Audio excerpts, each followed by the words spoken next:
Bonjour, je m'appelle Michel Vieillard-Baron, je suis directeur d'études, donc professeur à l'école pratique des hautes études, à la section sciences historiques et philologiques, et mon domaine de spécialité est la littérature japonaise classique et plus précisément la poésie à forme fixe, le waka, dans le Japon du Xe au XIIIe siècle.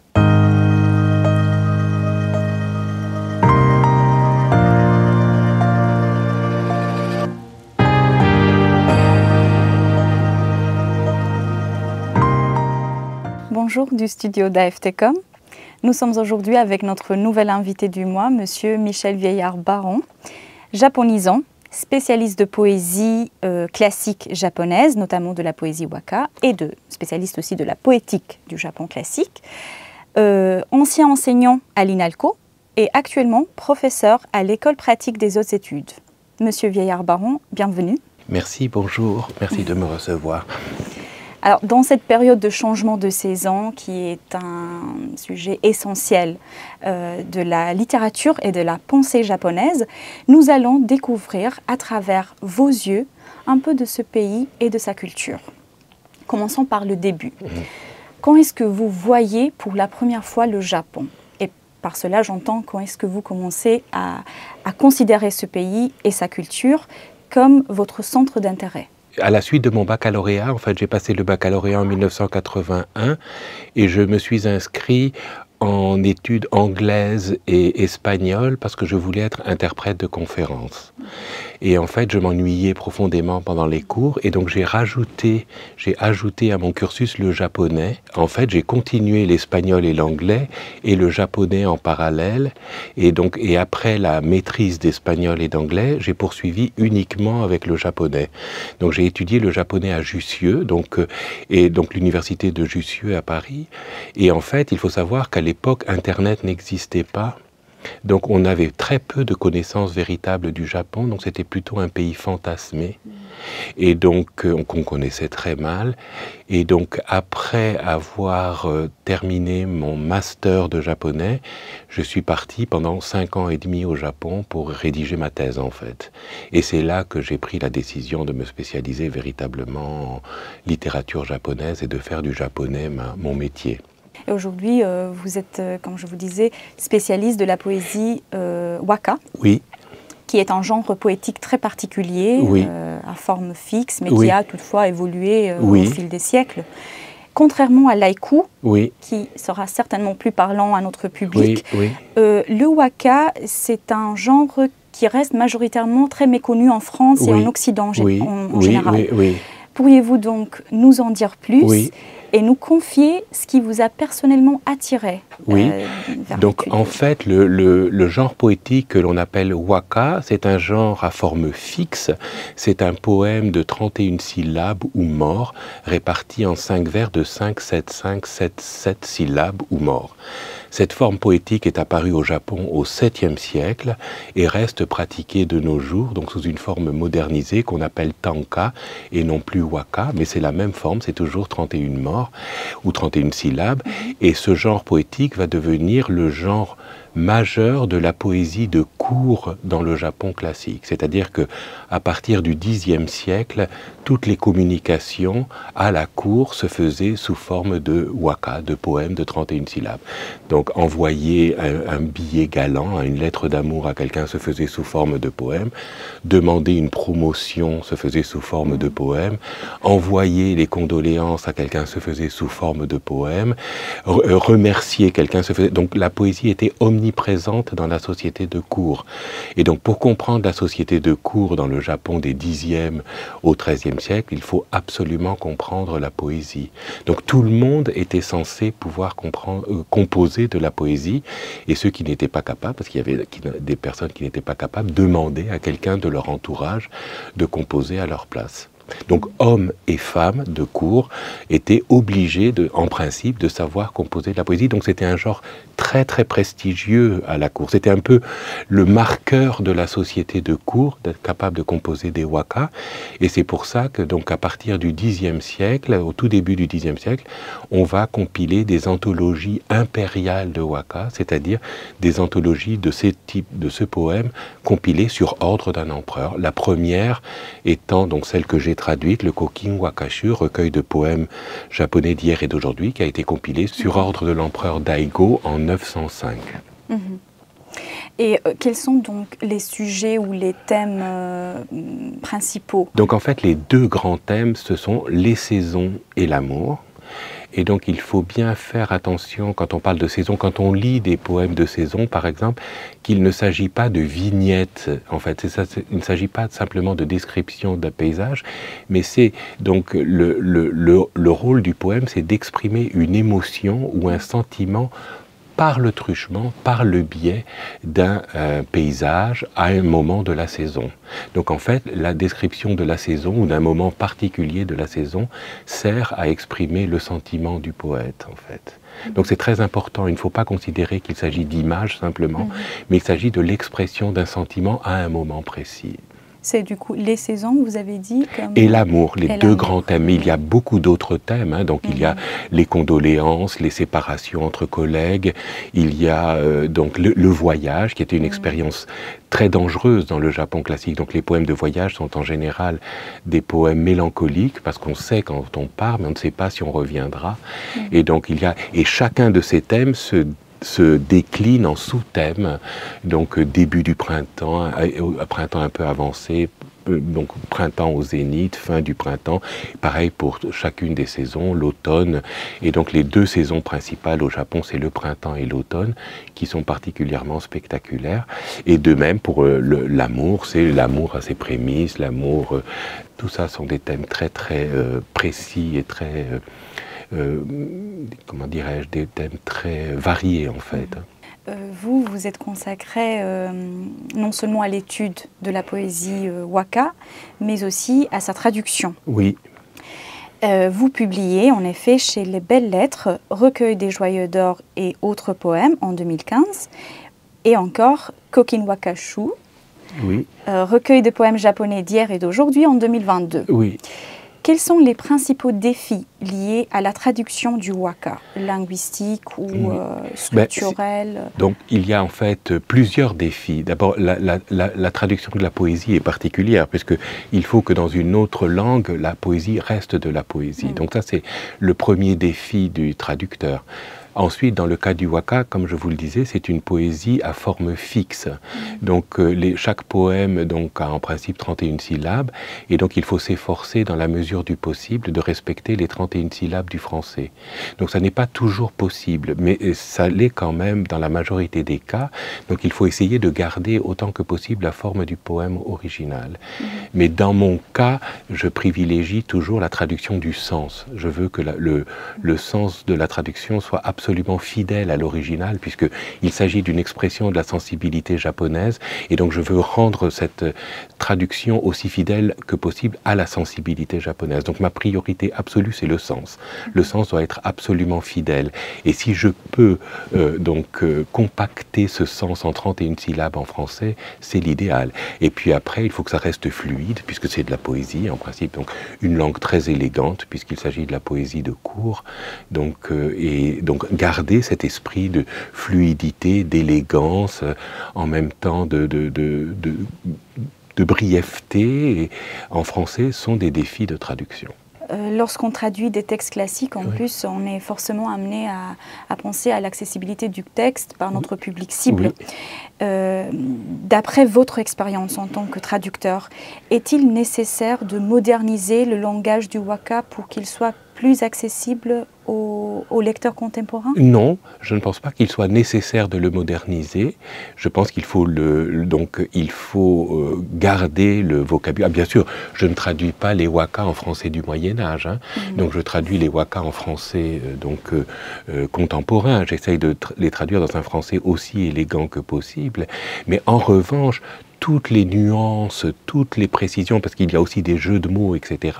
Donc pour rendre ces nuances et ces expressions, je les mets en notes de bas de page. C'est-à-dire que le lecteur peut se référer à ces notes de bas de page pour avoir donc toutes les questions techniques, en fait, liées à la compréhension du poème. Et quelle place occupent les femmes dans la poésie classique japonaise, mais aussi dans la littérature japonaise en général? Et dans quelle mesure les écrits féminins sont-ils connus en France? Alors, si vous voulez, donc les femmes, comme je vous disais, tout le monde communiquait par donc le biais de poèmes. Donc les femmes composaient des poèmes comme les hommes. Donc il y a beaucoup de grandes poétesses japonaises. Hein, donc, et paradoxalement, les hommes devaient écrire la littérature en chinois classique au Japon. Hein, donc ce qui correspond un peu au latin en Occident, si vous voulez. Donc les hommes devaient écrire en principe en chinois, et c'est les femmes qui ont écrit dans la langue vernaculaire. Donc ce qu'on lit aujourd'hui comme les grands chefs-d'œuvre de la littérature classique sont des œuvres écrites par des femmes. Donc les femmes ont une importance dans la littérature classique japonaise qui est très très grande et qui est, si vous voulez, biaisée par le fait qu'on ne lit plus la littérature qui était écrite en chinois par les hommes, qui aujourd'hui est pratiquement essentiellement réservée aux spécialistes. Donc les œuvres de la littérature classique les plus lues sont majoritairement écrites par des femmes. Il y a quelques œuvres écrites par des hommes, mais c'est majoritairement écrites par des femmes. Donc la place des femmes dans la littérature classique est très très importante. Et du coup, ces écrits sont arrivés jusqu'à nous. Oui, non seulement ils sont arrivés jusqu'à nous, mais ils ont été traduits. Donc, en fait, quelqu'un qui voudrait lire de la littérature japonaise classique en France a 9 chances sur 10 de lire une œuvre écrite par une femme. Donc, c'est colossal. Alors, dans ce monde d'autrefois que nous sommes en train d'aborder, la poésie constituait justement un moyen de communication amoureuse, politique et autres. Mais aujourd'hui, dans un monde de plus en plus dominé par les médias numériques, par les moyens de communication rapides, quelle place et quel pouvoir reste-t-il à la poésie? Donc le Japon est un pays où la poésie a une importance encore considérable. Hein. Donc il y a des centaines et des centaines de revues poétiques donc, qui paraissent chaque mois donc, avec si vous voulez, des poèmes composés par des poètes amateurs dans les différents genres de la poésie japonaise. Hein. Donc les Français connaissent bien les haïkus, effectivement il y a des poèmes, mais il y a aussi donc, la version moderne du waka qui s'appelle le tanka. Il y a encore beaucoup moins, mais certains donc, poètes au Japon qui écrivent encore de la poésie en chinois, puisqu'on écrivait aussi de la poésie en chinois. Donc les différents genres poétiques sont donc encore vivants aujourd'hui, et donc les Japonais sont très très friands de poésie encore aujourd'hui. Et il faut savoir que chaque année, au Palais Impérial, en début d'année, donc on lit des poèmes composés par l'empereur, l'impératrice et des personnes japonaises qui ont envoyé au palais leurs poèmes. Donc le thème étant donné 1 an à l'avance, donc les gens composent sur ce thème, envoient au palais et on sélectionne certains poèmes. Donc ça vous montre à quel point la poésie reste encore aujourd'hui quelque chose de très très important pour les Japonais. Contrairement à la France, où malheureusement très peu de gens lisent de la poésie. Il y a de bons poètes français, mais donc les gens lisent très peu de poésie. En France, je pense que la poésie est vraiment une littérature de niche en France. Hein. Il suffit de voir les rayons poésie dans les librairies, mais il y a quand même toujours des lecteurs de poésie, et je pense que les lecteurs de poésie sont des lecteurs assidus, donc, et qui lisent beaucoup de poésie, donc on continue à publier de la poésie, même si bien sûr aucun recueil de poèmes, à mon avis, n'est devenu un best-seller en France. Et que suggériez-vous aux lecteurs contemporains qui veulent découvrir la littérature classique japonaise? Par où commencer? Donc quelqu'un qui ne connaîtrait absolument pas la littérature japonaise classique, je suggérerais de commencer par le conte du coupeur de bambou, qui est donc un conte du Xe siècle, qui a été traduit en français, hein, donc sous le titre Le conte du coupeur de bambou, et qui raconte l'histoire d'un coupeur de bambou qui découvre dans une tige de bambou une petite fille, qu'il recueille chez lui, qui élève, qui devient une magnifique magnifique princesse qui est courtisée par tout le monde, mais qui en fait est une jeune fille qui vient de la Lune et qui repart à la Lune. Donc cette princesse s'appelle Kaguya Hime, et cette histoire qui est très très connue a fait l'objet d'un dessin animé japonais absolument magnifique récemment. Ça, c'est un très très beau conte classique, ça permet d'entrer dans la littérature classique de manière aisé, disons.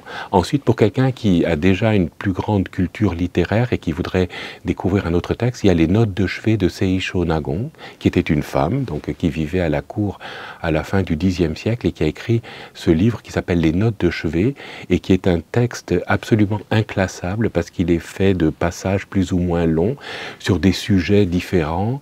Et donc, par exemple, choses qui sont jolies quand elles sont petites ou choses qui nous semblent proches alors qu'elles sont lointaines. Et donc, il y a des listes qui sont plus ou moins développées avec aussi des relations beaucoup plus longues sur des événements à la cour. C'est un texte absolument magnifique qu'on peut prendre comme ça et en fait on n'est pas obligé de le lire de la première page à la dernière, mais on peut le lire selon le sentiment du moment ou l'état d'esprit du moment. Et la traduction française qui est due à André Beaujard est absolument magnifique. C'est une traduction qui est parue dans les années 60 et qui est toujours disponible en collection de poche dans la collection Connaissance de l'Orient. Ça, c'est un texte vraiment très très beau. Et pour quelqu'un qui a, si vous voulez, de goût pour la littérature et qui est prêt à s'engager dans une aventure littéraire importante, il faut lire absolument le chef-d'œuvre de la littérature classique qui s'appelle Le Dit du Genji, qui a également été écrit par une femme appelée Murasaki Shikibu, qui était contemporaine de Seisho Nagon, la dame dont je viens de parler, qui a écrit Les Notes de chevet. Et ça, c'est un roman absolument époustouflant en 54 chapitres. Donc c'est un roman énorme en fait, avec des centaines de personnages, mais c'est un roman qui est très très très riche, très émouvant, très très important dans la littérature. Et donc le seul problème, c'est que la traduction française n'est pas annotée. Donc elle est difficile à lire. Donc si un lecteur français veut la lire, je recommande de la lire dans l'édition publiée chez Diane de Cellier, qui est une édition illustrée, et donc avec des illustrations qui aident énormément à la compréhension. Ou bien en traduction anglaise, il y a plusieurs traductions anglaises magnifiques, dont une que je recommande tout particulièrement, qui est traduite donc par Royal Tyler, donc un traducteur australien, et donc c'est une traduction absolument magnifique et beaucoup plus accessible en fait, et qui est publiée en un gros volume de poche chez Penguin, donc très facile d'accès, mais c'est un roman pour le coup exigeant. Donc il faut vraiment l'apprendre, se dire qu'on se lance dans une aventure qui peut durer plus d'un an de lecture. Mais c'est le grand chef-d'œuvre de la littérature classique, donc qu'on doit lire au moins une fois si on s'intéresse à la littérature classique. Ce n'est pas dans vos projets de le retraduire. On le retraduit en fait. Si vous voulez, je fais partie d'un groupe de spécialistes de littérature japonaise qui retraduisons le Genji, mais donc ça doit faire à peu près 25 ans qu'on travaille ensemble et on en est à peine au 5e chapitre. Donc vous voyez, il y en a 54 en tout. Donc on ne finira sans doute jamais. Donc je pense qu'on va publier nos traductions des 5 premiers chapitres. C'est un texte très très difficile et je ne pense pas que j'aurai le temps de le traduire, de le retraduire. Surtout que la traduction française qui est due à René Siffert est fiable, elle est bonne. Simplement, il n'y a aucune note et donc c'est à peu près incompréhensible si on n'a pas quelques notes pour savoir qui fait quoi ou dans quel endroit du palais on se trouve. Donc c'est pour ça qu'il faut vraiment, pour le lecteur français, emprunter à la bibliothèque l'édition Diane de Cellier qui est illustrée et qui aide beaucoup pour la compréhension du roman. Est-ce que cette littérature classique japonaise influence toujours la production littéraire actuelle au Japon? Absolument. Donc, il faut savoir que comme le roman du Genji, le dit du Genji, selon le titre français, n'était plus lisible pour les Japonais ordinaires presque un siècle après son écriture, donc dès le XIIe siècle, c'était réservé à une toute petite élite de cour. Donc on l'a retraduit en japonais moderne. Donc il y a au moins 6-7 traductions en japonais moderne, et c'est un roman qui a été transposé en manga, qui a été transposé en série télévisée actuellement au Japon, et donc ça inspire beaucoup de jeunes écrivains ou de jeunes artistes contemporains. Et donc la littérature classique est encore, enfin pour les grands titres, très très présente dans le marché du livre japonais contemporain. Et pour finir, j'aimerais mentionner un livre, un très très beau livre japonais, qui vise à capturer l'esprit de l'esthétique japonaise. Il s'agit de Éloge de l'ombre de Junichiro Tanizaki. C'est ça, c'est ça. Si je prononce bien. Si. Où Tanizaki défend une esthétique de la pénombre, du clair-obscur, typique de la conception japonaise du beau. Oui. Est-ce que cet esthétisme de l'ombre, du non-dit, marque-t-il, selon vous, l'ensemble de l'art japonais? Alors, il faut faire très attention parce qu'effectivement, l'Éloge de l'ombre est un magnifique texte de Tanizaki, mais ce n'est pas un essai sur le Japon. Donc il faut bien justement faire attention que quand Tanizaki a écrit ce livre-là, je veux dire, les maisons japonaises étaient déjà éclairées au néon partout. Donc si vous voulez, c'est en fait une méditation poétique sur un monde qui a disparu. Et donc en fait, c'est vraiment une méditation poétique. Donc si vous allez au Japon aujourd'hui, vous serez très très déçus si vous prenez comme guide de voyage l'Éloge de l'ombre, si vous voulez.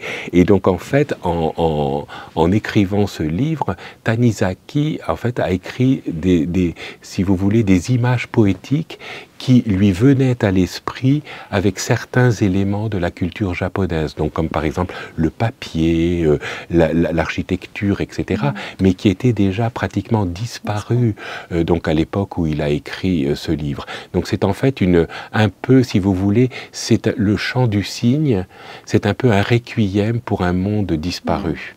Mais ça reste un très très beau texte, et Tanizaki est un des plus grands écrivains japonais modernes, donc c'est très très bien écrit, c'est très très beau. Alors si vous voulez, c'est une méditation poétique, ça n'est pas un essai sur le Japon. Donc vous pouvez trouver certaines, donc par exemple dans le théâtre No, la scène doit être maintenue dans la pénombre pour justement renforcer cet esprit, puisque le théâtre No évoque toujours en fait des fantômes qui reviennent et disent leur peine, donc ça renforce ce côté un peu sombre, obscur, mystérieux, mais si vous voulez, c'est très loin de l'esthétique japonaise contemporaine. C'est très lié au... Mais ça reste un très très bel essai, hein, puisqu'il vous a plu, et qui touche énormément les gens. Enfin, je veux dire, en France, ce livre a eu énormément de succès. C'est le livre de Tanizaki, sans doute le plus traduit. C'est un magnifique essai, mais c'est une méditation poétique plus qu'un véritable essai sur la culture japonaise contemporaine. On m'a dit qu'on l'étude, on le propose dans les cours d'architecture aussi en France. Oui. Donc ça ne m'étonne pas qu'on le propose. Mais si vous voulez, si vous allez aujourd'hui au Japon et regardez les constructions contemporaines, il y a peu d'ombre. Hein. Et beaucoup de néons en revanche. Oui, mais c'est quand même un très beau texte et un très bel essai. Oui. Monsieur Vieillard-Baron, je vous remercie. C'est moi qui vous remercie. Merci de votre accueil. Merci.